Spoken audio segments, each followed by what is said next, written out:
마가복음 4장 21절부터 25절까지의 말씀 제가 받들어 봉독하겠습니다. 또 그들에게 이르시되 사람이 등불을 가져오는 것은 말 아래나 평상 아래에 두려함이냐 등경 위에 두려함이 아니냐. 드러내려 하지 않고는 숨긴 것이 없고 나타내려 하지 않고는 감추인 것이 없느니라. 들을 귀 있는 자는 들으라. 또 이르시되 너희가 무엇을 듣는가 스스로 삼가라. 너희의 헤아리는 그 헤아림으로 너희가 헤아림을 받을 것이며 더 받으리니 있는 자는 받을 것이요 없는 자는 그 있는 것까지도 빼앗기리라. 주님의 성령이 여러분의 마음을 활짝 열어서 오늘 말씀 잘 받아 소화할 수 있기를 주님의 이름으로 축복드립니다. 오늘 본문의 말씀은 마태, 마가, 누가 보통 우리가 공관 복음이라고 하는 이 세 복음서에 모두 기록되어 있는 말씀입니다. 특히 마태복음에는 산상수훈의 그 말씀 중 마태복음 5장 팔복 다음에 빛과 소금 거기에 부분에 포함되어 있는 가르침입니다. 예수님은 그 가르침에서 우리 성도들에게 이렇게 말씀하십니다. 너희는 세상의 소금이다. 또 그리고 너희는 세상의 빛이다. 이렇게 두 가지의 우리에게 직분을 허락해 주셨습니다. 소금으로 살아간다는 것, 빛으로 살아간다는 것, 그것이 바로 이 세상에서 성도로 살아가는 것이다라는 것이죠. 이 빛의 직분, 이것은 참으로 우리 성도들이 받은 놀라운 특권이라고 우리는 생각을 해야 됩니다.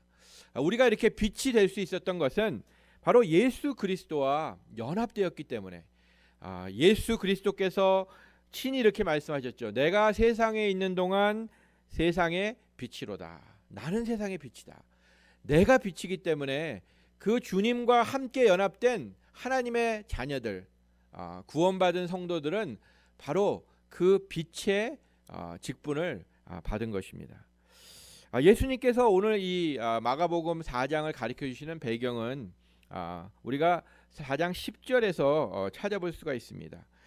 이제 비유로 말씀을 시작하시는데 예수께서 홀로 계실 때 함께한 사람들이 12제자들과 더불어 그 비유에 대해서 물었다라고 이렇게 하면서 이제 씨 뿌리는 자의 비유가 전해지고 그 다음에 오늘 본문인 등불의 비유가 전해진 것입니다.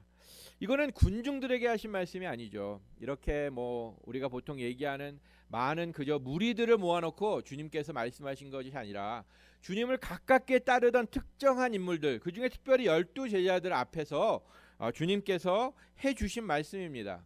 무슨 말씀이냐면 이 등불의 비유는 어둠을 밝히도록 부르심을 받은 빛의 직분을 받은 우리 성도들이 꼭 들어야 할 빛의 그 직분을 감당하기 위해서 우리가 살아가야 되는데 그 우리의 마음의 상태와 우리의 생활의 상태와 또 우리가 해야 될 일이 무엇인가에 대해서 우리에게 주시는 가르침인 것입니다. 그러기에 우리는 이 말씀을 마음에 잘 새기면서 내가 빛의 직분을 받았는데 그러면 내 삶이 어때야 되는가, 그리고 내가 무슨 일을 해야 되는가를 오늘 말씀을 통해서 한번 우리가 살펴보고자 하는 것입니다. 이 비유는 아주 상식적인 내용을 두 가지를 담고 있습니다. 첫 번째는 사람이 등불을 집으로 갖고 오는 이유가 무엇인가, 그리고 이 등불을 갖고 왔을 때 이것을 어디다 두는 것이 좋은 것이냐, 등경 위에 놓는 것이 좋은 것이냐, 아니면 침대 밑에 두는 것이 좋은 것인가. 우리가 상식적으로 생각할 때 너무나 답이 뻔한 답입니다. 전기불의 혜택을 누리지 못했던 예수님 시대의 사람들입니다. 그리고 그 팔레스타인 지역은 낮에는 무지 덥고 밤에는 무지 춥고 그러다 보니까 집을 짓는데 거진 창문을 만들질 않습니다. 만들어봐야 아주 조그맣게만 만듭니다. 거기에 낮에는 열기에서 보호하는 것이고 밤에는 한기에서 그거를 자기들의 온도를 보호하기 위한 이유였죠. 그렇기 때문에 그 집안은 아주 캄캄합니다. 아주 칠흑과 같은 캄캄함을 가질 때도 있습니다. 그런 유대인의 집의 모습이기 때문에 집 안에는 이렇게 벽에, 높은 벽 쪽에 튀어나온, 물론 사람의 손이 닿는 그런 정도의 높이겠죠. 거기에 등경이 준비되어 있습니다. 그곳에 등불을 올려놓아야 그 집안이 환하게 빛의 영향권에 들어오는 것이죠. 그런데 만약에 이 등불을 등경 위에 올려놓지 않고 뭐 혹시 등경이 이렇게 깨져서 그렇다든지 뭐 어떤 이유든지 간에 침대 밑에 놓게 되면 침대 밑만 환하게 되는 것이고 나머지의 방은 어둠에 그대로 남게 되는 것이죠. 등불을 집 안으로 갖고 오는 것은 깜깜한 그 암흑에서부터의 해방되기 위한 그 어두움을 환하게 밝히려고 하는 그런 목적이 있다는 것은 누구든지 다 쉽게 알 수 있는 것입니다. 오늘 저는 우리 모두가 다 이제 우리 안에 비추어진 이 등불 대신 예수님, 그 예수님을 먼저 다시 한번 확인하는 그런 시간을 조금 설교의 많은 부분을 가지려고 합니다. 우리 안에 예수님이 계시다는 것이 무엇인가? 우리가 등불 됐다는 것이 무엇인가? 그리고 그 등불로 인해서 우리는 어떠한 삶을 살아야 되는 것인가? 왜냐하면 성경에서 등불에 대해서 우리가 두 가지로 이 빛에 대한 것을 구약에서 하나 신약에서 하나 찾을 수 있는데, 신약에서는 먼저 예수님이 나는 세상의 빛이다 라고 하신 예수님께서 스스로 빛 되심을 증거하신 그 가르침입니다. 그래서 우리가 이 등불을 볼 때 생각할 때 먼저 떠올려야 될 것은 예수님 자신이십니다. 그 다음에 두 번째로 구약에 보니까 이 등불에 대해서 얘기할 때 주의 말씀은 내 발의 등이요 그리고 내 길을 비추는 것이다 라고 얘기하고 있습니다. 결국 이 등불이라는 것은 우리 성도들이 갈 길을 비추어주는, 인도해가는 하나님의 말씀이라는 것을 아주 구체적으로 우리에게 가르쳐주고 있습니다. 그래서 저는 세 가지로, 첫 번째는 우리 안에 계신 예수님, 그 등불 대신 예수님을 가지고 살아간다는 것이 무엇인가, 그리고 우리의 앞을 길을 인도하는 등불 대신 하나님의 말씀과 우리의 관계, 그리고 우리가 이제 등불로서 이 세상을 비춰야 되는 그런 직분을 가지고 살아간다는 것이 무엇인가, 이 세 가지를 여러분과 본문을 통해서 한번 풀어보려고 합니다. 오늘 22절에 보니까 이런 말씀으로 주님이 말씀을 하십니다. 드러내려 하지 않고는 숨긴 것이 없고 나타내려 하지 않고는 감추인 것이 없느니라. 좀 읽으면서 저는 약간 의아했습니다. 이게 무슨 뜻인가. 그래서 조금 더 쉬운 번역인 현대어 성경을 찾아보니까 이렇게 번역되어 있더라고요.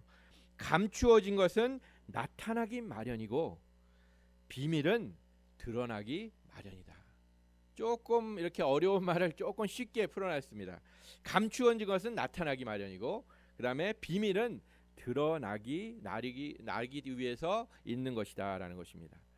예수님께서 이 땅에 오셨습니다. 그리고 예수님께서 이 땅에 오셨지만 하나님의 나라는 완전하게 모든 사람들에게 드러나지 않았습니다. 아직은 감추어져 있는 것입니다. 왜? 하나님의 나라의 비밀이 모두 다 모든 사람이 볼 수 있도록 밝히 드러나지 않은 그런 상태로 지금 하나님의 나라가 세워졌기 때문에 그렇습니다. 하지만 그 하나님 나라의 모든 비밀, 하나님의 뜻, 하나님의 영광, 그 모든 것이 결국 알려질 날이 장차 있다는 것을 주님이 오늘 말씀에 비교하고 계신 것입니다. 이미 온 하나님의 나라, 그리고 앞으로 완성될 하나님의 나라의 차이점이 분명히 있다는 것입니다. 예수님께서 이 세상에 등불로 오셔서 빛을 비추기 시작하셨습니다. 하지만 온 세상이 그 주님의 빛의 영향권에 완전히 다 들어온 것은 아닙니다. 하나님의 나라가 오기는 왔지만 완전하게 임하지는 않은, 우리가 주로 얘기하는 already and not yet, 이미 그러나 아직, 그러한 관념 안에서 우리가 이 하나님의 나라를 보아야 되는 것입니다. 모든 사람들이 하나님의 은혜를 받지 못하는 그런 아직까지 빛 안에 들어와 있는 삶을 살고 있지는 않다는 것입니다. 우리가 사는 오늘날의 그 영적 현실이 이 사실을 확인시켜주고 있죠. 현대 사회를 바라보면 등불이 없는 깜깜한 집안의 모습처럼 어두움이 권세를 잡고 있는 것이 확실합니다. 예수님의 등불은 이 성도들의 마음은 환하게 비춰줬습니다. 성도들의 마음에는 예수님의 등불의 영향권에 들어와 있습니다. 그러나 이 세상은 아직까지 암흑에 쌓여 있다는 것입니다. 그러기에 세상에서 죄악된 모습이 당연하게 권세를 누리고 있습니다. 판을 치고 있습니다. 그것이 용납되고 있습니다. 그것이 성공하고 있습니다. 그것은 이 세상은 아직까지도 암흑 안에 있기 때문에 그렇죠. 그러나 등불 대신 예수님께서 다시 오실 때는 아무것도 가리워지는 것이 없을 것이라는 것이죠. 온 세상이 그때는 환하게 밝은 예수님의 빛의 영향권 안에 모두가 다 들어오게 됩니다. 참 주권자이시며 왕 대신 예수 그리스도의 모습이 모든 사람들 앞에 나타날 것이고, 성경이 우리에게 그 재림의 사건을 보여주듯이 모든 민족이, 모든 왕들이 예수님 앞에 와서 무릎을 꿇을 수밖에 없는 그런 빛이 세상을 구석구석 완전하게 비추는 시간이 반드시 온다는 것입니다. 모든 것이 다 명백하게 드러난다는 것이죠. 예수님을 통하여 우리에게 이 하나님의 구원 계획과 우리에게 향하신 그 하나님의 뜻을 보여주신 하나님의 일이 결국에는 완성되는 날이 예수님의 재림의 시간이라는 것입니다. 그때는 아무도 심판주이시며 왕중왕이신 예수 그리스도를 부정할 수 없습니다. 그때는 세상의 예수님을 왕으로 인정할 것입니다. 그리고 성도들은 그 왕의 영광 안에 함께 동참하며 그 영광을 누릴 수 있는 그 자리에 선다고 우리에게 약속해 주신 것입니다. 예수님은 분명히 오십니다. 예수님이 그 오시기까지 빛으로 오신 주님은 우리를 빛으로 삼아 그 빛을 발하라는 역할을 해 주신 것입니다. 이 세상에 아무리 깜깜한 어두움이 있다 하여도 하나님의 백성들은 하나님의 나라가 완성되는 그 날, 재림의 날을 기다리며 소망을 갖고 살아가는 자들입니다. 그리고 이 우리 안에 있는 등불 대신 예수님을 비추는 그 역할을 최대한으로 해야 되는 그런 책임이 주어 있는 자들입니다. 이태리 로마에 가면 참 볼 것이 많이 있습니다. 프랑스 파리와 함께 언제나 항상 가보고 싶은 곳, 1, 2위를 다투는 곳이 이태리의 로마일 것입니다. 거기에는 기독교의 전신인 그 천주교의 수장인 교황의 나라 바티칸이 있습니다. 그 안에는 성 베드로 대성당이 있고 그 유명한 천지 창조와 최후의 심판의 벽화가 있고, 그 외에 로마의 그 긴 역사의 아름다운 문화들이 많이 있습니다. 많은 관광객들이 이태리 로마를 찾고 있습니다. 하지만 그 중에는 그저 관광의 목적이 아니라 성지 순례를 목적으로 로마를 찾는 분들도 많이 있습니다. 그럼 로마가 어떻게 이렇게 기독교의 성지가 됐는가? 물론 뭐 기독교라고 할 때 어떤 분들은 천주교까지 포함하지만 저는 천주교를 포함하지 않은 우리 기독교, 개신교를 얘기하는 것입니다. 그렇게 개신교들에게도 이 로마가 성지가 되는 여러 가지 이유가 있겠지만 가장 큰 이유는 그 화려한 천주교 바티칸 시리의 그런 모습 때문이 아니라 기독교가 로마의 국교가 되기 전까지 정말 수천 명, 아니 수만 명의 성도들이 모여 살았던 지하교의 카타콤이 있기 때문에 거기가 성지 순례의 장소가 되는 것입니다. 로마 제국의 기독교에 대한 박해가 심해지자 성도들은 정말 그 세상에서 더 이상 살 수가 없었습니다. 두 가지 중에 하나를 선택해야 됐습니다. 로마를 떠나든지, 로마를 떠나서 로마의 핍박이 조금 덜한 곳으로 가든지, 아니면 콜리세움에서 정말 신앙을 고백하며 짐승의 밥이 되든지 순교하는 길, 두 가지밖에 없었습니다. 하지만 그들은 정말 신앙을 지키고 싶었고 로마도 떠나고 싶지 않은 이러한 정말 그 갈등에 있었죠. 그때 이 성도들에게 하나님께서 주신 지혜는 뭐냐? 땅을 파라는 것입니다. 땅을 팔아. 그리고 지하로 내려가서 지하에다가 집을 짓고 지하에다가 교회를 짓고 그곳에서 생활하며 예배하고 섬기는 공동체를 만들어 갔습니다. 그 중에는 그 핍박의 기간이 너무 길었기 때문에 땅 밑에서 지하에서 태어났다가 지하에서 죽음을 맞고 지하에 장사된 자들도 많이 있습니다. 지금도 카타콤에 가면 거기에 그 살던 방 같은 지역, 그 다음에 예배하던 지역, 또 예배 초소를 이렇게 그들의 나름대로의 표시로 심볼로, 그러니까 서로의 암호죠. 암호를 통해서 어느 장소로 갈 수 있도록 예배 장소를 표시한 그런 표시, 또 거기에 그 무덤들, 지하 무덤들, 여러 것들을 지금도 살펴볼 수가 있습니다. 그 카타콤에서 살고 신앙생활했던 그 성도들은 그들에게 세상은 영적으로 정말 캄캄한 어둠이었습니다.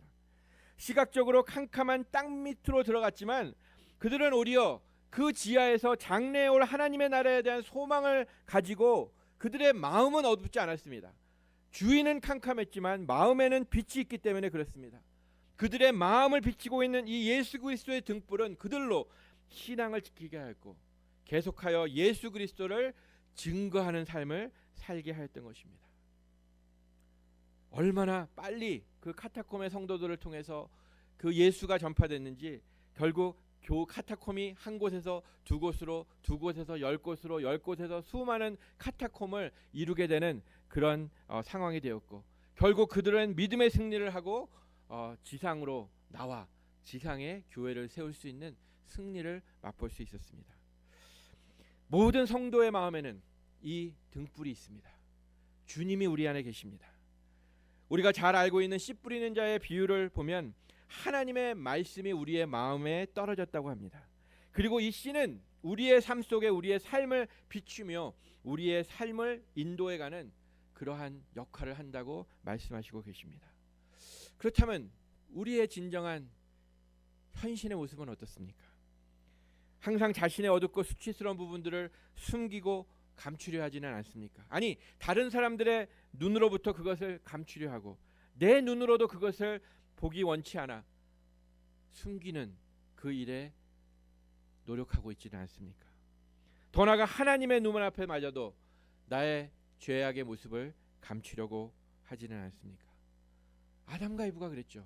아담과 이브가 하나님께 범죄한 다음에 어떤 행동을 했습니까?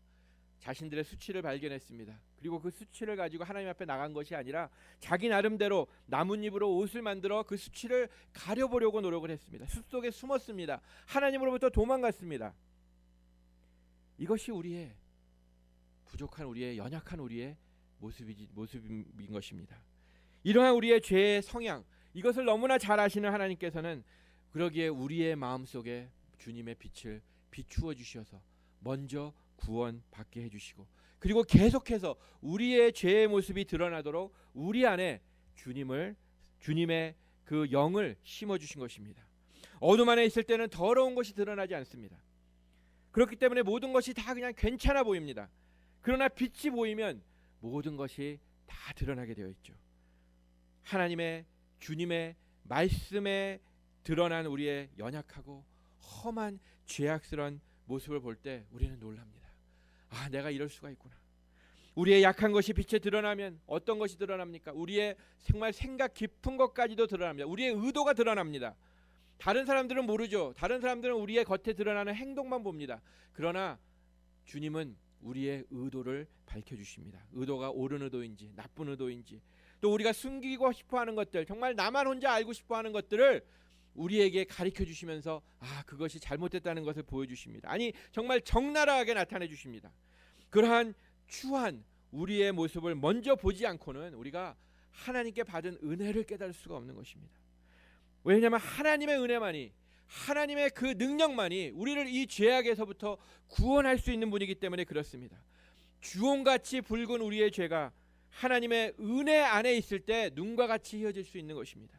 십자가에서 우리의 죄를 대속하여 흘리신 예수님의 보혈만이 우리의 죄를 깨끗하게 해주셨기 때문에 오늘도 우리의 마음을 그 빛으로 비춰주시는 것입니다. 아무것도 더 이상 숨길 것이 없이 드러나 하나님 앞에 항복하며 돌아오며 다시 한번 하나님 앞에 나와 하나님 저는 죄인입니다. 하나님 저를 용서해 주시옵소서 하는 그런 회개의 고백이 있도록 우리에게 이 빛으로 비춰 주시는 것입니다. 어느 집에 이렇게 신방에서 화장실을 갔습니다. 근데 화장실에 가니까 집에 좀 큰 집이었는데 화장실 안에 그 세면대가 정말 넓었습니다. 왜 이렇게 세면대가 넓지? 그렇게 봤더니 그 세면대 한 칸에 화장품들이 이렇게 쌓여 있었습니다. 그래서 이게 무슨 뭔가 하고 이렇게 봤더니 거기에 또 다른 이렇게 스위치가 있었습니다. 이미 저는 불을 켜고 화장실에 들어갔는데 그래서 거기에 있는 그 화장실에 있는 불을 딱 켰더니 그 벽 쪽으로 이렇게 뒤쪽으로 이렇게 숨어 있는 불이 환하게 비추는 것이었습니다. 아마 거기가 그 집의 안주인이신 여자분이 아마 화장을 하는 그런 곳이었던 것 같습니다. 화장을 제대로 하려면 환하게 비추어야 되겠죠. 얼굴에 뭐가 좀 잘못됐는지, 또 내 화장이 제대로 돼 있는지, 잔주름이 보이는지, 뭐 이런 거 뭘 가려야 되는지, 그런 것이 다 아마 보여야 되기 때문에 그렇게 준비를 한 것 같습니다. 그 빛이 확 비쳤을 때 저는 와 했습니다. 바로 예수 그리스도의 비추심이 그러한 것입니다. 내 삶 속에 있는 것을 정확하게 자세하게 보여주십니다. 나의 더러운 것까지, 나의 잘못된 부분들, 그것을 보여주심으로 인해서 다시 한번 내가 하나님의 은혜가 필요하구나 라는 것을 보여주시는 것입니다. 우리가 구원받고 우리가 회개하고 구원받을 수 있었던 그 시간에도 우리는 그전에는 어두워서 볼 수 없던 우리의 죄들, 거기에 주님의 빛이 비춰주셨기 때문에 우리가 그때 내 죄, 원죄부터 시작해서 내가 그 시간까지 지은 모든 죄를 다 깨닫게 되고 그 하나님 주님의 빛 안에서 회개하고 구원받았던 것이 아닙니까? 바로 그 은혜의 사건이 그 몇십 년 전, 몇 년 전 그 한순간의 사건이 아니라 우리의 삶 속에 오늘도 내일도 매일매일 리피트해야 되는 그런 사건임을 여러분 기억하시기 바랍니다. 나의 삶의 모든 행위와 나의 마음의 모든 동기가 모두 다 적나라하게 드러날 때 회개하고 그때부터 우리의 삶이 조금 더 조심스러워지고 하나님께서 원하시는 거룩한 모습으로 변할 수 있게 되는 것입니다. 여러분, 치부가 드러나는 것 너무 두려워하지 마십시오. 치부가 드러나야 하나님의 은혜가 느껴집니다. 그리고 그때 우리는 하나님께 감사하며 나아갈 수가 있는 것입니다. 이런 빛 대신 주님과 연합하여 회개하고 구원받아 이제 세상에 빛된 그 성도들을 인도하시기 위해서 하나님께서는 우리에게 하나님의 말씀을 주셨습니다. 그 말씀이 내 발의 등불이 되고 그 등불로 우리의 삶을, 그래서 이 아직까지는 어두운 이 세상을 걸어가는데 성도답게 걸어갈 수 있도록 인도해 주고 계십니다. 우리의 할 바는 무엇이죠? 그 하나님의 말씀을 따라가는 것입니다. 그 하나님의 말씀에 순종하며 나아가는 것입니다. 그때 우리는 우리 자신이 어두움을 밝히는 빛의 모습으로 살아갈 수 있는 것입니다.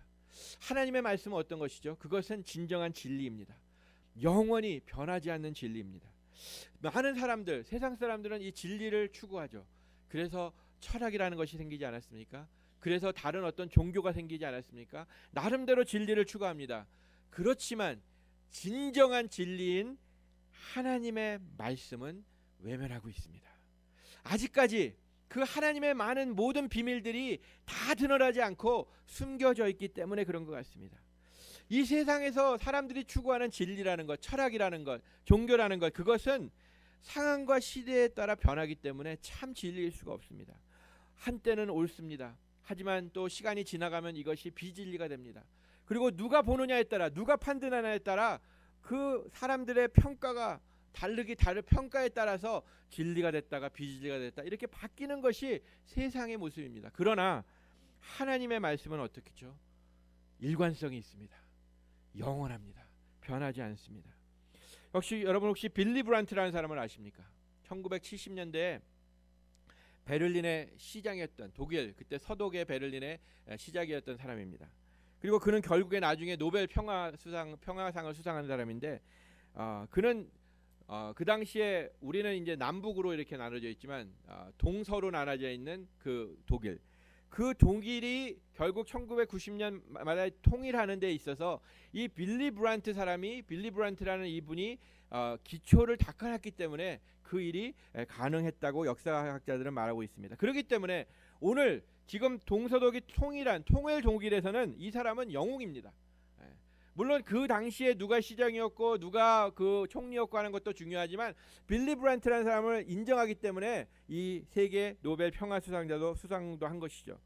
그런데 독일의 나이 많은 사람들, 그러니까 동서독이 갈려지기 전, 그러니까 2차 세계 대전 때에 살았던, 그때는 독일이 하나였죠. 하나였는데 그 당시에 살았던 많은 노인들은 이 빌리 브란트를 보면서 뭐라고 그럴까요?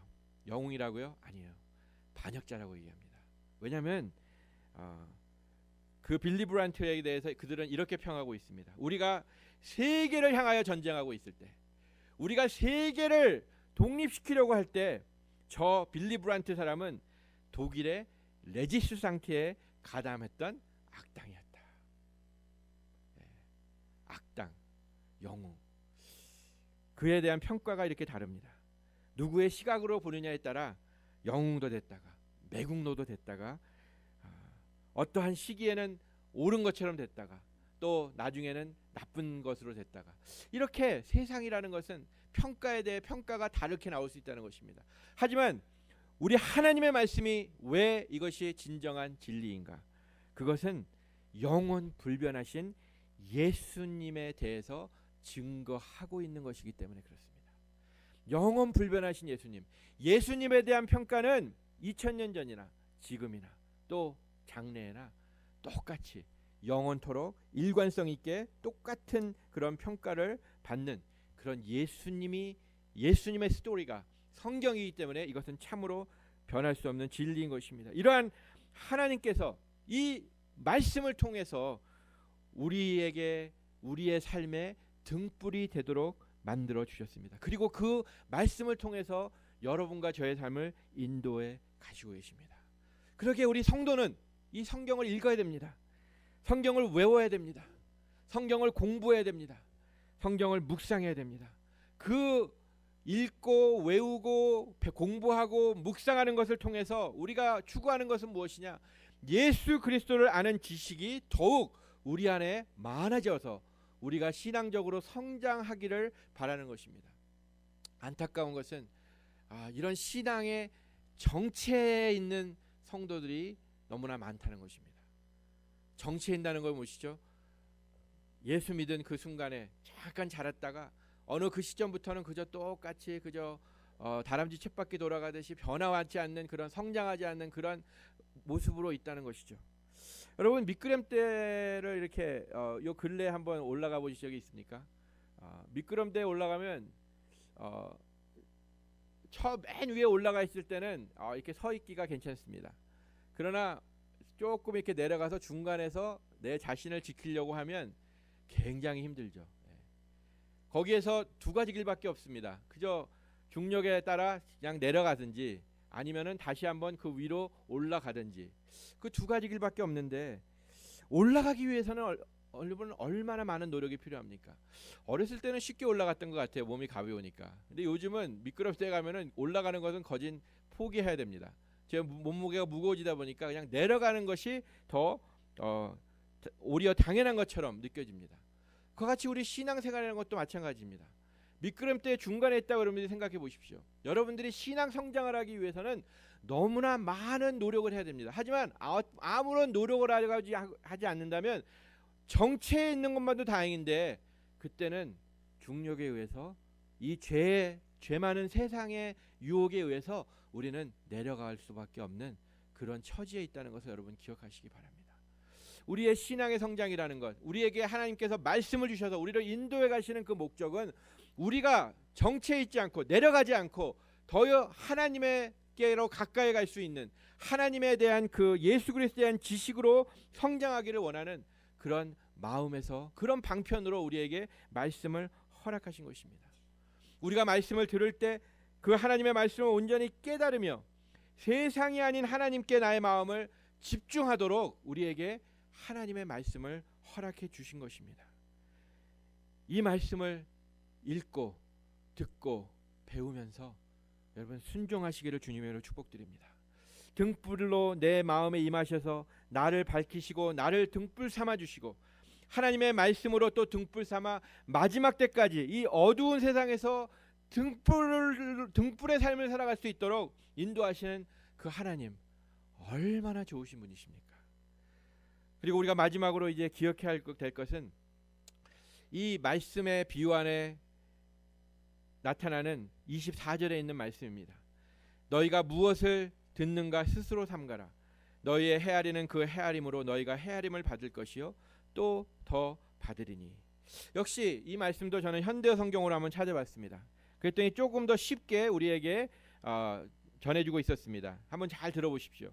너희는 내 말을 귀담아 듣고 실천하여라.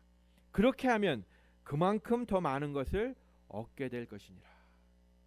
말씀을 듣고 실천하면서 살아가는 것이 바로 우리가 이 세상에서 이 어두움을 비추는 성도로서 살아가야 될 책임이라는 것을, 이제 빛된 성도로서 너희는 세상의 빛이다, 세상을 비춰야 되는 빛의 모습으로 살아가라 하는 그런 도전인 것입니다. 저는 이런 생각을 가끔 해봅니다. 예수님께서 2000년 전에 이 땅에 오셨을 때 빛으로 오셨는데, 그때 하나님의 나라를 그저 조금만 세우는 것이 아니라 완성을 하셨다면, 온 세상이 정말 다 알도록 그 빛으로 구석구석 다 비추시고 오늘처럼 비밀로 놔두지 않으시고 완전히 밝히셨으면 얼마나 좋았을까. 그러면 모든 사람이 그저 태어나서부터 예수님 믿지 않았을까. 그러면 그저 우리가 여기서부터 천국을 누리고 정말 모든 사람들이 다 교회의 지체가 되고 하나님이 영광 받으시는 그런 이 지구가 되지 않을까. 그런데 그렇게 하지 않으셨습니다. 하나님은. 그 이유는 예수님의 재림 때까지 하나님께서 구원하실 백성, 그 백성들 먼저 구원하시고, 그리고 그 구원받은 백성들을 통해서 이제 이 주님을 대신하여 이 세상에 빛을 비추는 일을, 그 책임을 맡기시기 위해서, 우리를 사용하시기 위해서, 그 기회를 우리에게 주시기 위해서, 아마 우리에게 더 크리스천다운 그런 노력과 삶을 살아가게 하기 위해서 이렇게 하신 것이라고 저는 결론을 내렸습니다. 등불이 우리의 삶 속에 비추인 그 목적은 그 주님의 빛이 우리를 통해서 더 많은 사람들에게 비추어지게 하기 위한 것입니다. 우리가 해야 될 바는 무엇이냐? 우리의 삶을 인도하는 하나님의 말씀, 그 말씀에 순종하며 우리가 정말 진실되고 또 뭐 세상적으로 얘기해도 착하고 성실되고 또 주님의 그 아름다운 사랑과 또 십자가의 희생 정신으로 우리가 이 세상에 살아갈 때, 우리는 그때 예수님의 그 빛을 잘 반사하면서 살아가는 것입니다. 우리를 통해서 반사된 그 주님의 빛이 많은 사람들을 더 그 주님의 빛의 영향권 안에 들어오게 하고, 그들도 그 어두움에서 그 빛을 통하여 살 길을 찾고 이제 구원받게 하는 것이 바로 우리의 빛의 직분의 책임인 것입니다. 우리가 말씀으로 이 세상에 살아갈 때 등불 대신 예수님의 진리가 이 세상에 나타나는 것입니다. 예수님이 다시 오시면 온 세상이 주님의 능력과 영광을 볼 것이라고 말씀드렸습니다. 하지만 그때는 이미 늦은 자들이 많이 있습니다. 우리도 어두움에 잠겨 있을 때 누군가가 그 빛을 우리에게 비춰줬기 때문에 그 주님의 빛으로 우리가 우리의 모습을 봐왔고, 거기에 밝혀진 내 모습을 보고 주님께 회개하여 구원을 받았습니다. 우리와 같이 이 구원이 필요한 자가 우리 주위에 아직도 너무나 많이 있습니다. 어둠을 밝히는 그 성도의 역할을 정말 제대로 우리가 할 때 우리 뉴라이프 교회가 하나님의 영광을 다시 한번 회복하게 될 것이고, 그리고 우리가 주님의 구원의 방주의 역할을 하게 될 것이고, 거기에 속한 우리를 통해서 역사에 가시는 하나님의 모습을 우리가 증거하게 될 것입니다. 어떤 사람이 이런 말을 했습니다. 세상에서 그리스도의 제자됨을 숨길 수 없는 것이다. 왜냐하면 비밀이 제자됨을 깨치든지, 그렇지 않으면 제자됨이 비밀을 깨치기 때문이다. 누구든지 그리스도인이 되었다면 사람들 앞에 그리스도인으로, 그리스도의 그 모습으로 보일 수밖에 없다는 것입니다. 이 말은 우리가 교회 안에서만 그리스도인처럼 보이는 것을 의미하는 것이 아니겠죠. 그리스도인의 정체는 우리의 속해 있는 세상에서 일반적인 활동에서 나타나야만 된다는 것입니다. 학생은 학교에서, 고용주는 사업체에서, 사무원은 사무실에서, 주부는 가정에서, 정치가는 정계에서, 의사는 병원에서, 정말 내가 처해 있는 어떤 환경에서든지 간에 내 자신이 그리스도인이라면, 그리스도의 제자라면 그리스도인의 제자의 모습, 내 안에 빛이 있다면 그 빛이 드러나지 않을 수 없다는 것입니다. 그렇지 않으면 우리는 오히려 가진 것마저 뺏길 수밖에 없는 그런 심판을 받을 수밖에 없다는 것이죠. 모두가 우리가 처해 있는 어떤 상황에 있든지 우리가 교회에서 행하는 것처럼 그러한 같은 태도로 거기서 해야 된다는 것입니다. 그래서 세상에서 사는 우리의 일상생활을 통해서 어두움을 밝히는 세상의 빛의 성도로서 살아가야 된다는 것입니다. 내 안에 비추인 예수 그리스도의 빛으로 매일매일 나를 살펴보는 그런 회개의 삶을 사시기 바랍니다. 하나님의 말씀이 우리에게 등불로 나를 인도해 가십니다. 그 말씀에 순종하며 매일매일 하루하루 조금씩 성장하는 신앙인이 되시기를 바랍니다. 또 어두운 이 세상에 주님의 빛을 잘 반사하여 우리 주위에 있는 죽어있는 어둠에서 헤매고 있는 영혼들을 구원하는 어둠을 밝히는 성도들이 되시기를 주님의 이름으로 축복드립니다.